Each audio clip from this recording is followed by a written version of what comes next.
Well, it is Free Comedy Friday today, and man, we got a big one coming in studio right now from Saturday Night Live. Andrew Dismukes, who is performing at the American Comedy Company this weekend. Couple shows tonight, couple shows tomorrow night. Welcome back, Andrew. How's it going? Thanks for having me. I'm excited to be here. Now, you're a Texas guy, right? You were born in Texas? I am. We were just in Texas last week. Oh, we had amazing. our big radio conference was in Austin. Oh, sick. Last week. Austin's amazing. That was my first time in Austin. It's a very fun city. A little hot, though. It was a little warm. Yeah. A little warm in It was August. warm out there. Yeah, last time I went, as soon as the airport doors opened, I was like, Dude, like, what am I doing? Us in San Diego, I mean, we have perfect weather every time. So I mean, in the hundreds, it was like. It was rough. Well, and then the thing that I thought was really crazy is it gets that hot, right? Like every summer, it's not like a fluke, but then these like world famous barbecue spots, all the seating is outdoor and you're literally sitting on top of the fire pit. Right. I'm like, how could anyone eat barbecue in that heat? the hottest food. Well, they're probably you get used to anywhere you live. I'm sure you're probably just used to it, and it is what it Throw is. an indoor place there. It's really affected Sky.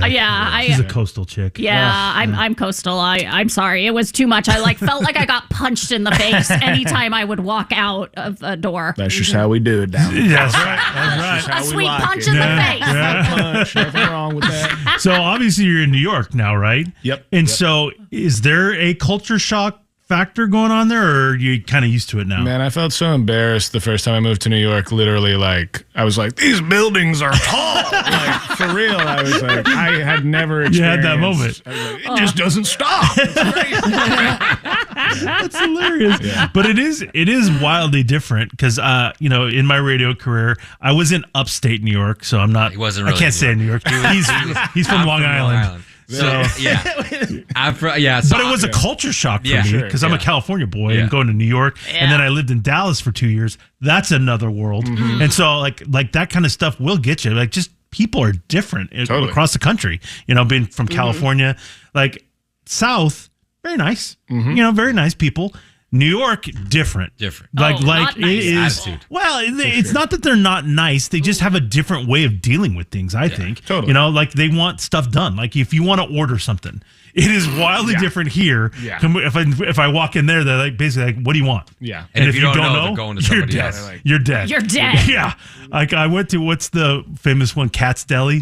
Like they have an ordering process, and I didn't know. Yeah. They looked at me like I was the biggest piece of crap on the planet. Like, it was wild. Do you have to get used to that kind of stuff? Yeah, definitely. Just a totally different energy, much more confrontational. Yes. The South, Great they'll word. quietly talk about you behind your back, but up there they're like, what are you doing? So let's talk about Saturday Night Live for a second, because we just got through the big 50th and all that stuff, and the show itself when they did the 50th show. Oh, wow. Who did we talk to that was there? I forget now. Somebody, was it Finesse Mitchell? Or Jay Farrell? Was it Jay? I don't remember. Somebody came in and told us a little bit about the show and just how weird and wild it was. I mean, you'd look around and, oh, there's Eddie Murphy. Oh, wait, there's, the biggest stars on the planet were all there. And you had a piece of that. What was that particular show like? It was amazing. I mean, it was just nonstop. Everybody you grew up idolizing in comedy was there, and you got to meet them all. And it was cool because it was kind of like we were all sharing the same experience. So it sort of felt like, sometimes when famous people come to the show, there's a clear divide, they're the host, you're the cast. Yeah. This time it was all cast, so it was kind of like, oh, we're all kind of the same people right now. Did you have to pitch stuff? Did you want a bigger presence on that show, or did you kind of know hey, listen, I get what we're doing here, or I think I was pleasantly surprised I was in it at all, which I think overall the whole current cast felt that way, because we we're just excited to see everything. Be in the room. Basically. So when you look out in the audience and you see massive A-listers, does that throw you off at all, or you just go, I gotta put blinders on? Pete Davidson recently said that was one of the hardest audiences ever, because it's hard to impress celebrities. There's Jerry Seinfeld right there. How do I make him laugh? Right, totally. For doing comedy, it's a terrible environment to do comedy in, for sure.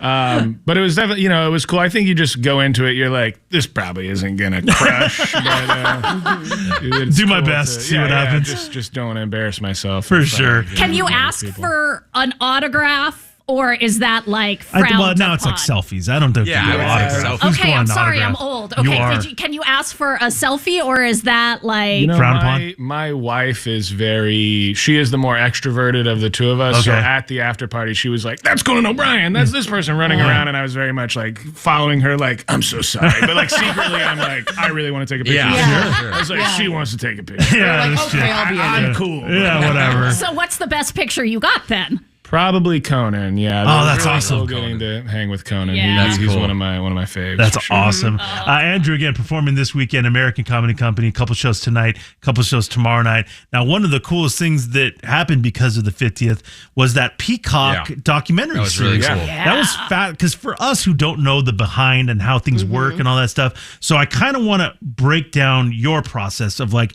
what was the audition episode was fascinating. Yeah. I had no idea that's how you audition. It seems like the scariest thing ever because it's like dead quiet. And the pressure. Yeah. Because it's like you got whatever it was, 3 minutes. Good luck. Make us want you. Totally empty room except like one table with Lauren and a couple other writers and producers there, and you're like, I feel like they didn't prep us properly that it was that we were doing it on the stage where they did like the monologue. Yeah. And I remember walking out and being like, "Oh, we're doing it here?" I was like, "Whoa."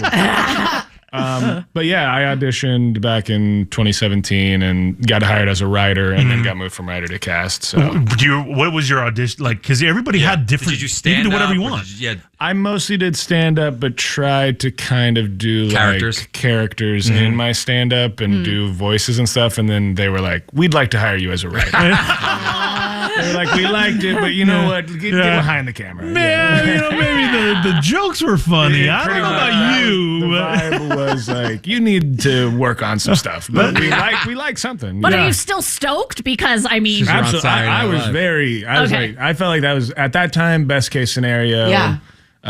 Get my Foots feet in the wet. door. Yeah, exactly. All right. And now the next part of the documentary, what is like the process of the week, the writing and all that stuff. And like, you know, I have like a bit on Wednesdays where I have to think of something, but I have a full week to write it out and know what I can't imagine like all this stress and anxiety, and it seems like the pressure, and it seems like such an old school way to do it. Yeah, like you guys meet in Lauren's little office, you pitch ideas, and then you literally are up to like 3 a.m.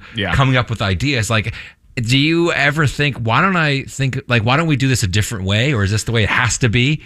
I think there's definitely, I don't think it has to be that way. Sometimes when you're there that late, you're like, if we just started the show every day 2 hours earlier, we could all get home at an earlier time. Yeah. But, I think the thing about it that is fun, like you were saying, being back at the 50th with everybody is like, this is the way they've done the show forever. Yeah. So you are having like the exact same experience that all these people had. Chevy Chase did it. Exactly. But so Chevy Chase was openly doing coke in like, I mean, you had different. I don't know what Andrew's doing. He may do, Yeah, hey, off mic, we'll talk. No.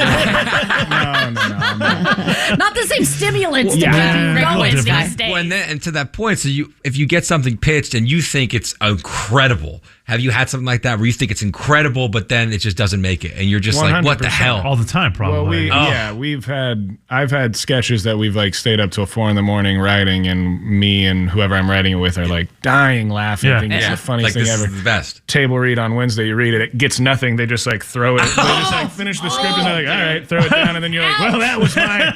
I worked really hard on that, guys. I thought we had something there. And you're working hard on it. Like, up till 4 a.m. And you like make eye contact with the person you wrote it with across the table, and you'd be like, well, that didn't work. I really thought we had something there. Huh? Next week, let's try again. Is part of it, because this is what would happen to me. Yeah. I'm so loopy and think everything we're thinking is brilliant and funny, and then when it does make it to the table read, you're like, oh, was I just... Yeah, a lot of times, one of the reasons it's good to stay up late on Tuesdays writing is it just takes a long time to maybe figure out the exact right idea, but then sometimes it's like, 3 a.m. an idea comes to you and you're like, that's perfect. And you just were sleep deprived and on a lot of coffee. My favorite thing from this past season was the Shane Gillis couple of beers skit. Oh, yeah. Were you involved in that one at all? No, I wasn't. Oh, okay. I think that was Shane. I think Shane brought that one in. And it was really wow. really that was good. so good. Do you guys like that when the host brings stuff to Definitely. you guys? You know, when they're like a comedian, it's nice. Sometimes like a non-comedian will come in and be like, I have an idea for something. And you're like, I didn't think that. How would we do that? I don't explain it to you and you're like, that's crazy. Has there ever been somebody who thinks they're good at like a voice or a character and you go, oh, that's not. Yeah, like who has to break it to them that hey, that's not. It's a lot of like, it's very show busy in a way where you're like, that's incredible. But then like they leave and you're like, what the heck? Yeah. It's a lot of they will say like, I can do this accent or something like that. I can do Australian, and then they do it and you're like, no. All right, well, we're probably not gonna but to their face you go, oh, to my face, wow, I'm like, we're writing it up right now. That's really incredible. So what do we think is going down this coming season? Is there a lull after 50, or do we just got to go guns blazing again? I think they got to go guns blazing. I think they want to keep. I think after the 50th, seeing how much attention was on the show, they just want to keep the pedal to the metal. Ball rolling. Yeah. That makes sense. And then do you have a thought process for your end game? Like, are you going to be doing this for as long as they want you? Or do you go, eventually maybe I want to do something else? Eventually want to do something else, trying to figure out what that is and work on stuff, but definitely want to stay there as long as I can and try to do other stuff while doing. Are we talking movies or sitcoms, that kind of a thing too, or movies and sitcoms? More on the writing side, I think that's more they accurately. Yeah, they really nailed you on that one. So that's kind of the and obviously stand up as well. Yes, go check out Andrew at the American Comedy Company. Again, 2 shows tonight, 2 shows on Saturday. Good seeing you, man. Thanks for coming in. Have some great shows this weekend. Absolutely.